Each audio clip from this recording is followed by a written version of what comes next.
विचारले तर सगळ्यांनाच थांबायला लागेल.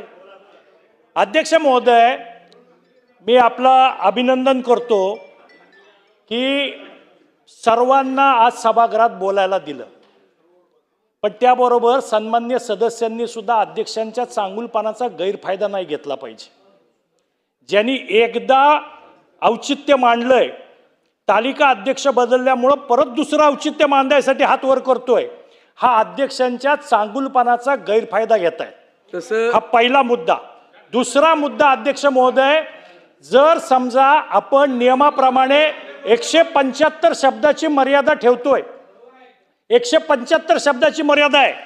मी आज माझं औचित्य मांडलं होतं, 24 नंबरला औचित्य लागलं होतं. 172 शब्दाचं औचित्य, 172 शब्दाचं औचित्य मी एकदा मांडलं. अध्यक्ष महोदयांनी बेल वाजवली, मला अर्ध्यातच खाली बसायला लागलं बॅलेटमध्ये येऊन सुद्धा. मी त्याच्यानंतर माझ्या मोबाईलवरती टायमिंग लावून बघितलं तर 1 मिनिट 46 सेकंद, अगदी पार बस पकडायच्यासारखं आपण पळत सुटतो ना, बसस्टॉपच्या पुढं थांबलेली बस पकडायसाठी पळतोय, तसं वाटलं तरी लागतायत. मग हे सगळं असताना तुम्ही आम्हाला 1 मिनिटाचा औचित्य मांडायला देणार आणि 175 शब्द. अध्यक्ष महोदय, 175 शब्द 1 मिनिटात कसे वाचायचे तुम्ही आम्हाला सांगा. एक तर आम्हाला 175 जेवढं आमचं स्वीकारलंय तेवढं वाचून देण्याचा वेळ देणार का? नाही तर तुमच्या नियमात बदल करा, 50 शब्दाचं औचित्य मांडायला लावा, काहीतरी एक करा ना.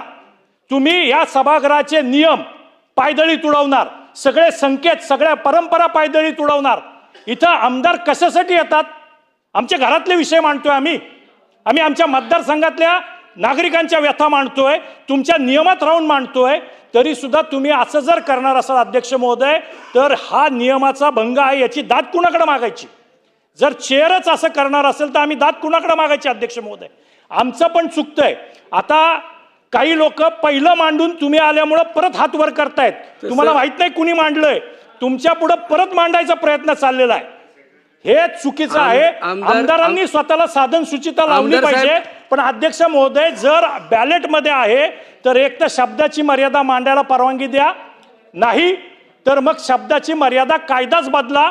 त्याशिवाय नाही तर या आमदारांची अवस्था अशी झाली आहे की प्लॅटफॉर्मवरतून रेल्वे सुटली आणि हा मागं पळतोय, अशी अवस्था आहे.